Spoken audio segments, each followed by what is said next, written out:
At Thanksgiving, my sister discovered I had $12 million and my family demanded I give it to her, claiming she deserved it more. Hello everyone, before we begin today's video, I need your help.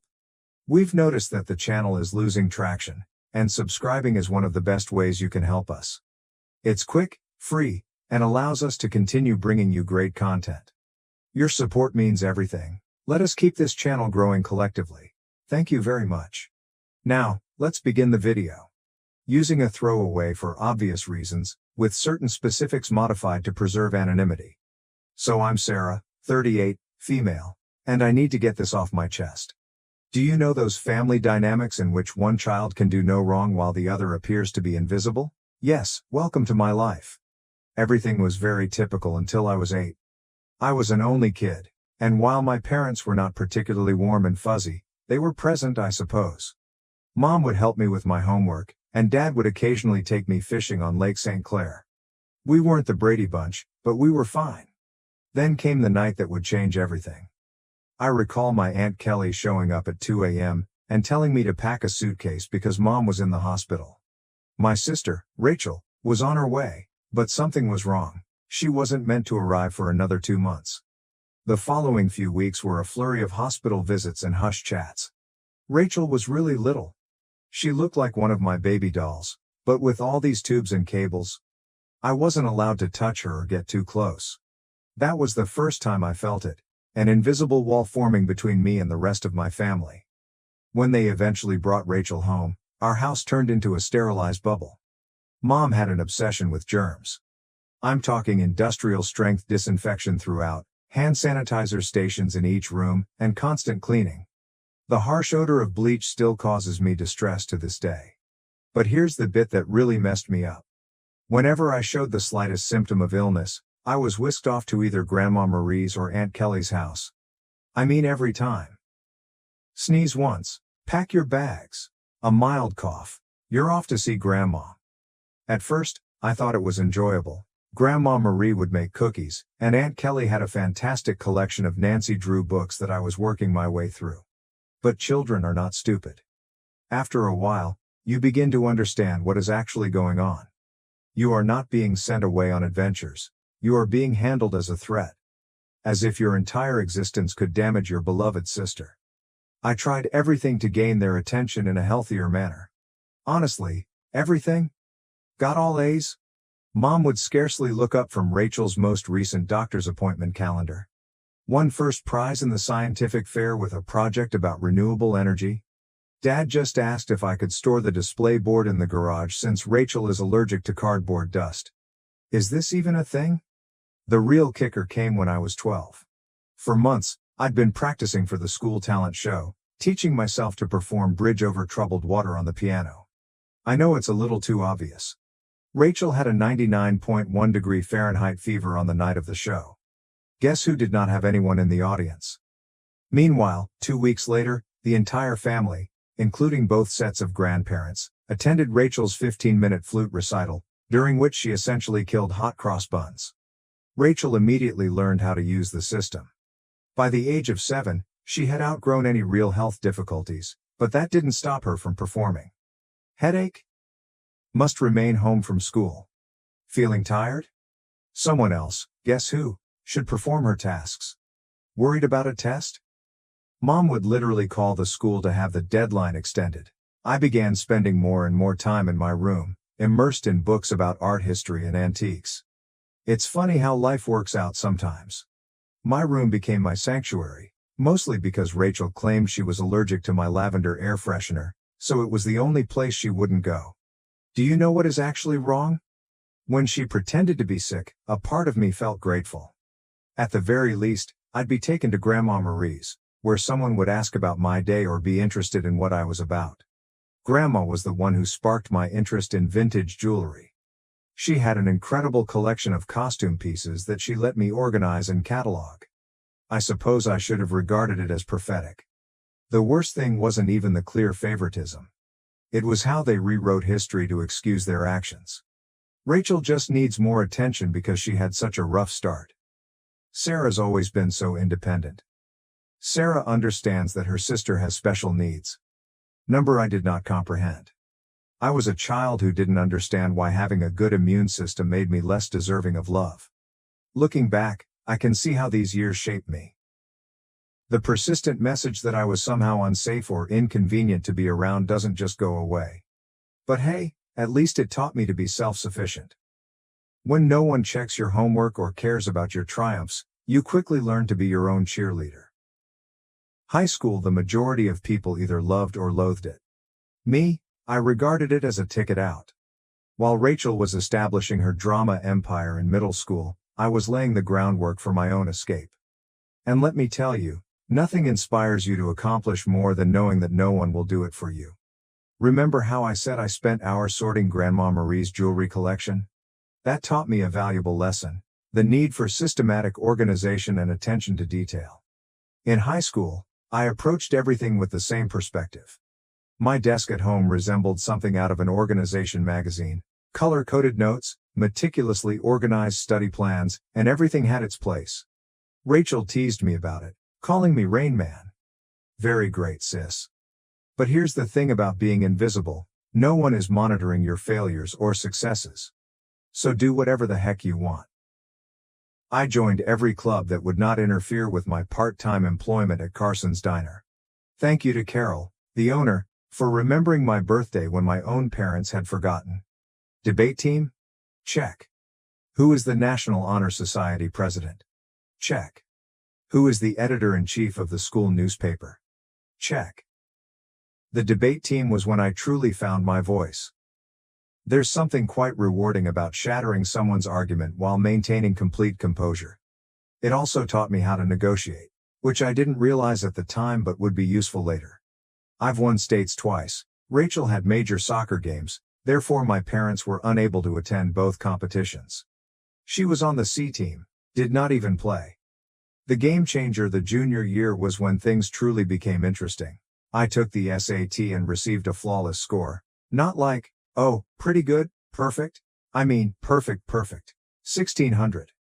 You know how many people receive that? Less than 1%. I remember staring at the results screen for almost 20 minutes, convinced it was an error. I rushed home to tell my parents. I realized this is stupid. Mom was in the kitchen assisting Rachel with her English homework. The conversation went something like this. My reaction: Mom. Look, I got a perfect SAT score. Mama. That's nice, honey, but can you keep it down? Rachel's trying to concentrate. She has a big test tomorrow. Rachel, you're correct. Yeah, some of us actually have to study, Miss Perfect. She said. Rachel, sweetie, don't stress. You're just a different kind of learner.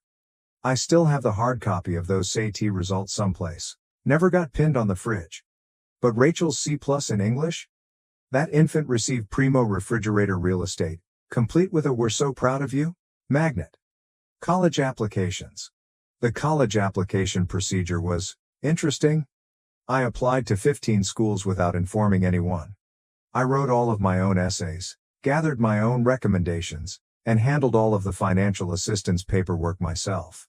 My guidance advisor, Mr. Chen, was the true MVP. My parents were too busy to help me with the FAFSA, so I stayed late after school. Then acceptances began to arrive. Harvard, Yale, Princeton, Michigan, and each one comes with a scholarship offer. I stored them all in a locked box under my bed, knowing what would happen if Rachel discovered them. They'd suddenly shifted their focus entirely to her. But if Sarah goes to Harvard, I'll be all alone. Or some nonsense like that. The day I received my full ride offer from UMich, Rachel joined JV cheerleading. Guess which one was celebrated with a family feast? Hint, I had microwave mac and cheese in my room while they went to Olive Garden. But, you know what? The scholarship was my golden ticket. Tuition, lodging and board are all included, as is a book allowance. I could finally leave that house, where I was either invisible or inconvenient. The day I received my acceptance package, I went to my favorite spot in the local library, a fourth-floor window seat overlooking the park, and grieved for an hour. Not sad tears. There were tears of relief. When I told my parents at supper that I was going to UMich, they were ecstatic. He said, Michigan? But that's so far. What if Rachel needs you? She replied, I hope you're not expecting us to help with expenses. Rachel's cheerleading competitions are very costly. Rachel is crying. Oh my God, finally. Can I have your room? I need space for my TikTok videos. The summer before college, I worked double shifts at Carson's Diner to save money. Carol, bless her heart, always gave me additional tips and made sure I got to take home leftover pie at the conclusion of my shifts. She also taught me a vital skill: how to recognize genuine people in a society full of fakes. Baby, she'd tell me, in diners and in life, the ones making the most noise usually have the least to say. Move-in day at U, Michigan? My folks couldn't attend because, surprise, Rachel had a cheerleading competition. Aunt Kelly drove me instead, helped me set up my dorm room, and gave me a $500 envelope. Your Grandma Marie wanted you to have this, she told me. She's so proud of you. Later, I learned that Grandma had been saving that money from her Social Security checks for months. That first night in my dorm room, I promised myself, I was going to create such a wonderful life that being overlooked would be inconceivable. Not for vengeance. Nothing to prove to my family. But what about the 8-year-old girl who used to get sent to Grandma's house for sneezing? College and the beginning of something new. College went by in a flurry of all-nighters, instant ramen, and heavenly independence. I graduated summa cum laude from the University of Michigan. Not that my folks noticed. They were too busy helping Rachel transfer to her third college in 2 years. But this is where the plot takes an unexpected turn. I got an entry-level job at Everett and Phillips Auction House in Detroit. I won't use the real name for obvious reasons, but if you're in the business, you probably know who I'm talking about. A genuine high-end establishment, many old money clients, that type of transaction. I began with their estate sales business, which involved documenting the belongings of wealthy individuals after their deaths. Not exactly glamorous, but it paid the bills. The breakthrough. My first several months were very standard, logging countless china sets, categorizing vintage furniture, and so on. Next followed the Kingston estate. Mrs. Kingston was an elderly widow who had died with no children, leaving behind what everyone assumed was a huge collection of costume jewelry. Rooms filled with the material? This is where those hours at Grandma Marie's came in useful. I'm looking through this stack of jewelry when something catches my attention. It's an Art Deco brooch. Nothing really showy, yet something about it felt different. The weight was unsuitable for costume jewelry. The clasping mechanism was far too complex for a copycat. I believe I spent my whole lunch break that day researching old jewelry markers and signatures. I ended up staying late at the office to use the company's membership to several antique jewelry databases. The more I looked, the more certain I got that this was not costume jewelry. It was the real stuff. Problem was, I was the new girl. Nobody would believe me if I claimed we had a potential treasure on our hands. So I did what the debate team taught me. I meticulously prepared my argument. I spent 2 weeks during lunch breaks and evenings learning everything I could about Art Deco jewelry authentication. I even used some of my pitiful excuse for savings to pay for an online gemology course. Finally mustered the guts to approach my boss, Mr. Harrison. I brought the entire presentation, which included comparative images, historical documentation, and the works. The conversation went something like this. My response: Sir, I think we might have something significant in the Kingston collection. Harrison, scarcely looking up from his phone, says, Sarah, we've already cataloged those as costume pieces. You are correct. I know, but look at these maker's marks. They match perfectly with Cartier's 1925 signatures. Harrison, finally paying attention. Where did you learn all of this? My reply was, I did some research. Long story short, the costume brooch sold for $47,000 at auction. It turns out that it was part of a limited collection created for some European set in the 1920s. But here's the real kicker. Harrison started to trust me after that. He began giving me other artifacts to authenticate. Suddenly, my pointless pastime of sorting antique jewels acquired real significance. I devoted myself to learning everything I could about vintage jewelry. I took every online course I could afford. I spent weekends at estate sales, researching items. Even began a small notepad to document various authentication procedures. My apartment looked like a jewelry scholar's fever dream, with walls covered with printouts of vintage hallmarks and certification guidelines. The auction house started getting results. I was discovering important items that others had overlooked, developing contacts with collectors, and knowing the market. My commission checks became larger. For the first time in my life, I was not simply surviving, I was also saving money. Family? Still remarkably uninterested. At Sunday dinners, which I still went to like a fool, the discourse went like this. Mom. Sarah's still at that antique shop, right? This is me. Auction house, and yes. Actually, I just authenticated a rare Tiffany piece.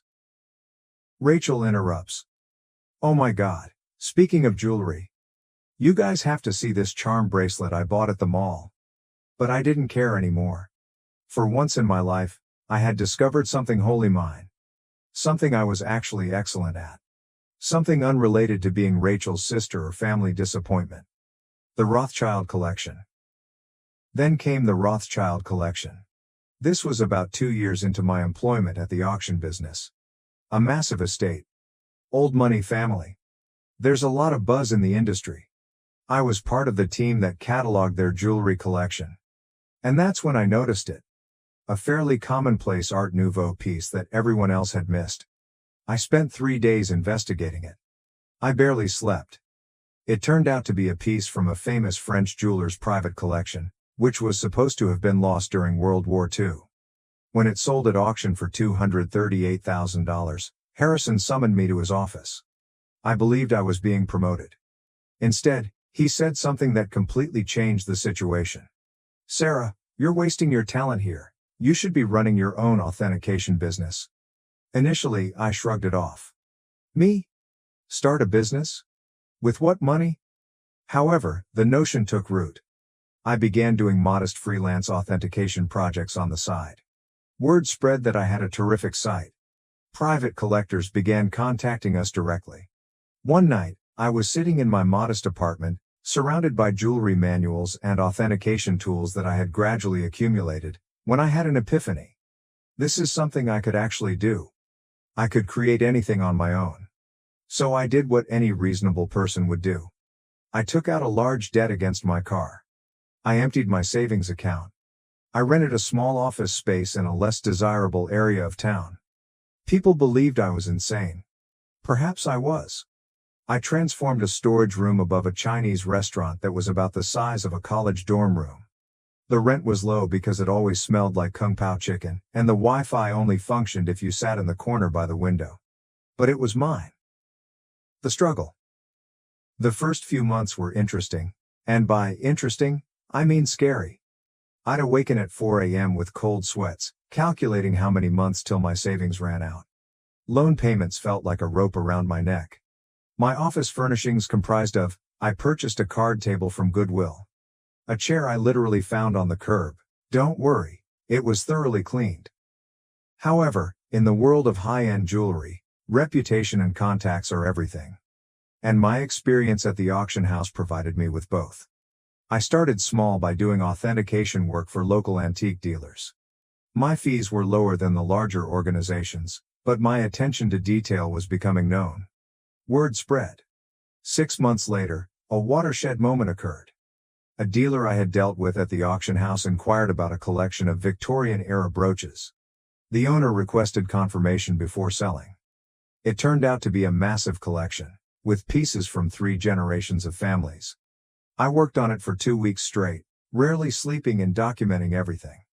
I discovered 2 extremely rare pieces that had been misinterpreted as later replicas.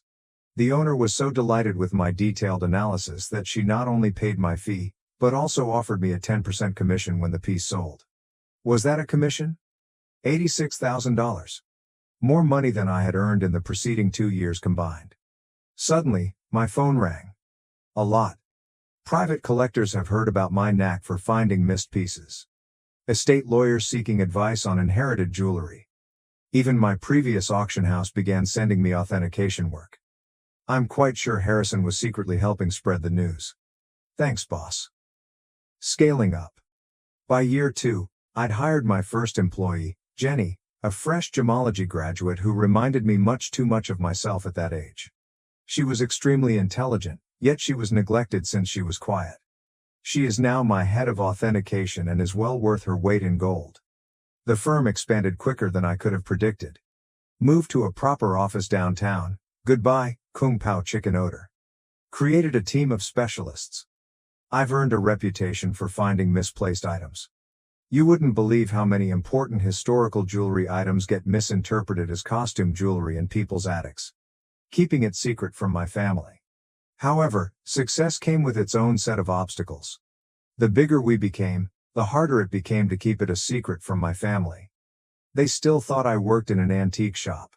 Rachel would make these sarcastic remarks during family dinners. Rachel asks, "Sarah, I have some old jewelry I was going to donate to Goodwill. Maybe your little shop would want it?" Me, having just authenticated a $1.2 million Fabergé item that morning. "Sure, I'll look into it." Mom continues to introduce me to everyone as my other daughter. She works with old jewelry or something. Meanwhile, I was quoted in Forbes, luckily under my company name, and we had recently built our third office. What's strange about it? Keeping the secret became almost enjoyable, like this private joke with myself. I'd sit at Sunday dinner in my Target discount outfit, really Chanel, listening to Rachel speak about her entry-level marketing job, knowing I'd just closed a deal for more than her annual income. I even started playing tiny games with myself, such as wearing authentic Harry Winston pieces to family gatherings and seeing whether anyone noticed. They never did. Rachel once spent 20 minutes showing off her expensive $200 Michael Kors watch. I was wearing a vintage Patek Philippe that cost more than her automobile. Managing growth. However, the real challenge was managing growth. By year 5, we'd established offices in Detroit, Chicago, and New York. I spent more time on airplanes than in my own bed. We built a reputation for discretion. It turns out that many wealthy people want their jewels verified without the rest of the world knowing. The money was enormous. For example, we needed to hire a large team of financial advisors. Nonetheless, I maintained a relatively modest lifestyle. I purchased a nice, but not flashy house in a desirable neighborhood. I drove a high-end, but not obvious car. The only place I truly splurged? My home office. Advanced authentication equipment. The most effective security system money can buy. A custom-built vault to make Fort Knox envy. What's with the irony? They believed I was being frugal by aiding them. Mom would remark things like, "It's so sweet of Sarah to help out. She must be eating nothing but ramen to manage it." Meanwhile, I had just validated a collection, which earned me a commission greater than their mortgage. You know what's strange about success? The more you have, the more difficult it is to explain to others who have always perceived you as inferior. It's like explaining color to someone who has only seen black and white. They lack the necessary context. By this stage, my company was doing really well. We had the Midwest's high-end jewelry authentication industry cornered, and our reputation was solid gold, pun intended. But every Sunday, I'd travel to my parents' house for dinner, playing Sarah, the modest antique shop worker. The cognitive dissonance was becoming ludicrous. I'd spend my mornings on conference calls with Dubai collectors, my afternoons authenticating million-dollar pieces, and my evenings at my parents' house in carefully chosen normal clothes, eating Mom's overcooked pot roast while Rachel dominated the conversation with stories about her latest marketing triumph. Usually something like bringing her boss's coffee without spilling it. A defining moment.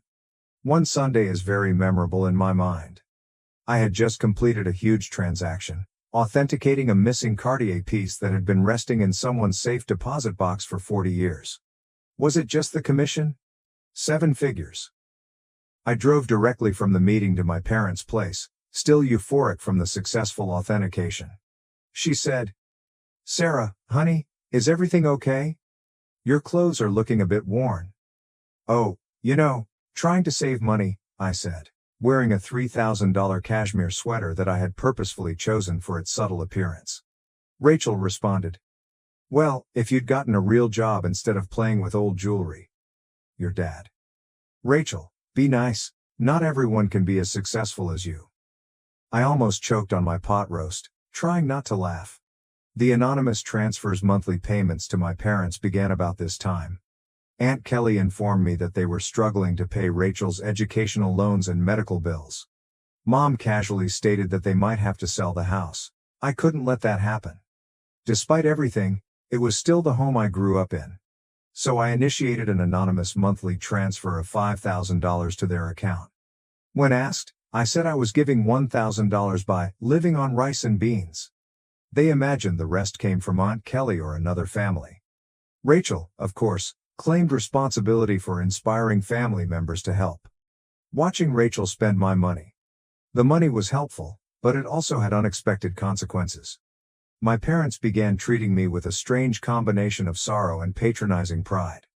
As if I were some kind of noble poverty case, sacrificing everything to support the family. Meanwhile, Rachel's spending became more extravagant. She'd arrive for dinner with new expensive bags, claiming they were outlet finds. They weren't. I can recognize a genuine Gucci at 20 paces. She began taking extravagant vacations and bragging on Instagram about her fortunate life. I'm very convinced she used my support money for shopping sprees. However, I remained silent. The irony was simply wonderful. The MBA drama. Then came the college fund drama. Rachel revealed that she wants to return to school for her MBA. Another private university, of course. Only the best for the golden child. Mom contacted me in tears, explaining how they couldn't afford it. I say, maybe Rachel could look at state schools? They have good programs too. My mother. Oh honey, you don't understand. Your sister needs to maintain certain standards. But, speaking of assisting, may I increase my monthly contribution for a few years? I increased it to $7,000 per month. My accounts were unaffected. But witnessing them compliment Rachel for taking initiative with her education, while presuming I was living on ramen to help out, that stung a little. The actual kicker? I was giving a guest seminar at the same business school Rachel wanted to attend. My family didn't know that. The dean personally invited me to give a lecture on luxury goods authenticity and business growth. I had to come up with an excuse as to why I couldn't attend Sunday dinner that week. My own achievement started to feel like a distinct life. As if I were some kind of corporate superhero with a hidden identity. By day, I was running a multi-million-dollar authentication business. By night, well, on Sunday evenings, I was just Sarah, the disappointed daughter who worked at an antique shop. The breaking point, Thanksgiving. The weight of the untruth was becoming heavier. Rachel made rude remarks about my career on multiple occasions. Each time Mom apologized to her friends for my modest lifestyle. Every time Dad suggested I get a real job. I believe I always knew it would end dramatically. I just didn't expect it to implode so spectacularly on Thanksgiving. It began 2 weeks before the holiday. Mom called, weeping about her back discomfort. She had been diagnosed with a herniated disc, and the notion of cooking Thanksgiving dinner for 20 guests overwhelmed her. Now, I'd like to tell you that I offered to help purely out of goodwill. But really? I became tired of pretending her dried turkey was appetizing. My response: why don't I handle the food this year? I can have it catered. She replied, oh honey, we can't afford a caterer. My response: don't worry about the cost. I've been saving up. Mom, concerned. You're not taking out a loan, are you? I coordinated everything with a high-end catering firm that I use for business gatherings. They do incredible work, the kind of food that makes you wonder why you ever bothered to prepare yourself. It cost more than my folks thought I earned in 2 months, but whatever. Thanksgiving morning dawned, and I was feeling quite good. I had my laptop with me because I needed to monitor a major online auction in Hong Kong. This magnificent Art Nouveau necklace was for sale, and I had a customer who was interested in authentication if they won the bid. The lunch arrived on schedule, and everything was properly prepared. Rachel, of course, had to respond. Rachel inquired. Store-bought stuffing? Really, Sarah, Mom's is so much better. This is from the girl who once set off the smoke alarm while making toast. Mom was apologizing to everyone for not cooking herself, but you could tell they were enjoying the meal. Rachel shut up after tasting the maple-glazed Brussels sprouts, which, by the way, cost more per plate than her weekly grocery budget. I stepped away from supper and dessert to check my laptop. The auction was getting intriguing, and I needed to be prepared in case my client won. I set up in my old bedroom, which Mom had kept the same since high school. In the meantime, Rachel's room had undergone 3 renovations. That's when everything went wrong. I had left my authentication program running, with many tabs open that displayed various accounts and current agreements. Rachel came in without knocking, some things never change, to borrow my phone charger. She saw my laptop screen and realized this was her chance to finally expose how pathetic her older sister was. Rachel, smirking. Let's show everyone what Sarah's really been up to. Before I could stop her, she took my laptop and walked into the dining room. The big reveal: picture this: 20 people, including aunts, uncles, cousins, and my parents, filled with gourmet turkey and half drunk on pricey wine, which they mistook for Trader Joe's. Rachel's reaction. Time to see what kind of important work Sarah's doing on Thanksgiving. She flipped the laptop around triumphantly, apparently intending to disgrace me with whatever minor antique transactions she assumed I was working on. The room went completely silent. You could hear the fancy clock I got Mom for Christmas ticking silently. She believed it was a reproduction. My screen displayed, current account balance, $12.4 million. Pending authentication contract, $485,000. Recent transaction, $1.2 million. Hong Kong auction, company's quarterly profit report, $4.2 million. Rachel's face shifted through 5 different emotions in 3 seconds. The final one landed somewhere between astonishment and nausea. She actually swayed slightly on her feet. Rachel whispers. This cannot be right. She said. Rachel, honey, what is it?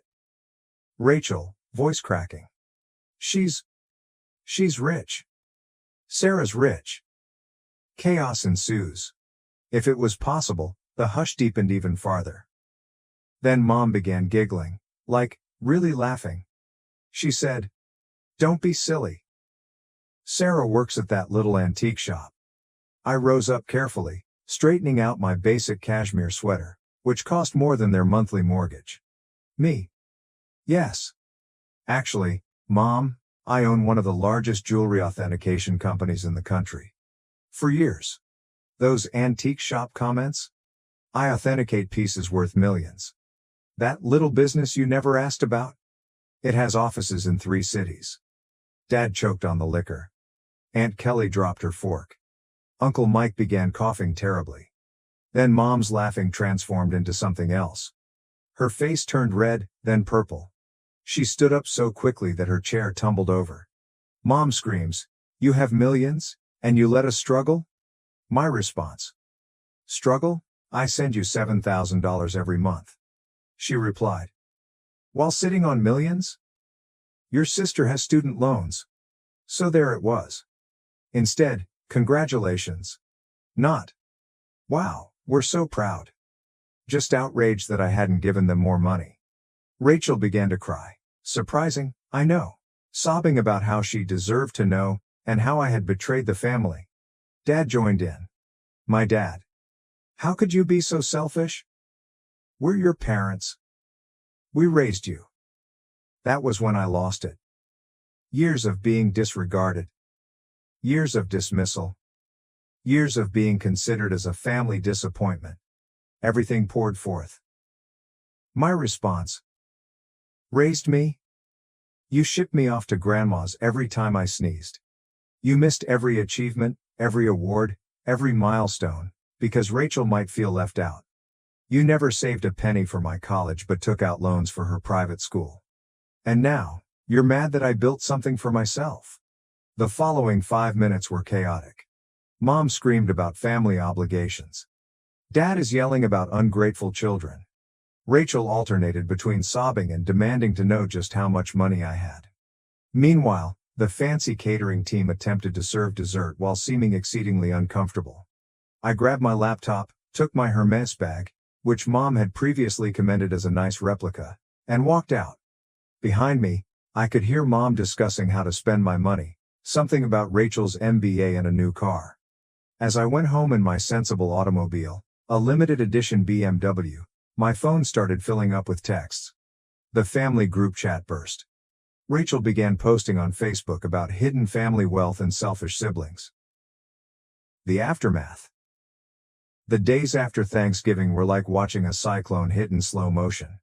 Except that the hurricane represented my family and the debris symbolized my sanity. Let's start with SMS messaging.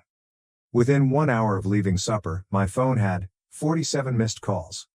More than 200 messages. Mom followed this intriguing progression. 7:42 p.m. How dare you walk out on family? 8:15 p.m. We need to talk about this like adults. 9:03 p.m. Your sister deserves a share of your success. 10:30 p.m. I've already called a realtor about houses in better neighborhoods. 11:45 p.m. Why aren't you answering? This is your mother. Meanwhile, Rachel had become a full-fledged social media fighter. Rachel, on the other hand, had fully embraced social networking.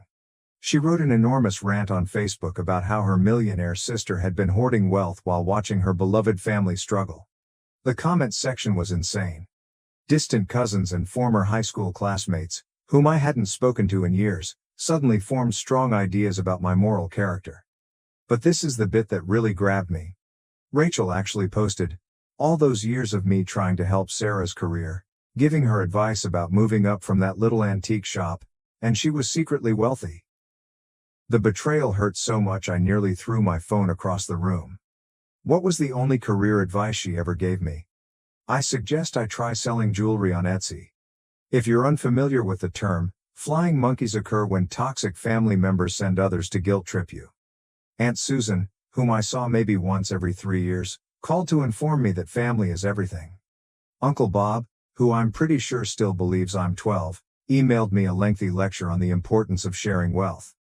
Even my third cousin's wife's sister, how did she acquire my number, felt compelled to express her thoughts on family obligation.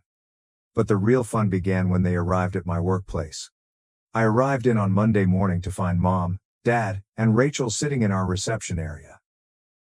They informed Jenny, my receptionist, that they had an appointment for authenticating services. Rachel clutched her Michael Kors bag as if it was genuinely worth something. The conversation went about as well as one would expect. "Your mother. We've discussed it as a family," I said. "A family discussion, without the family member you're discussing." Mom, ignoring me.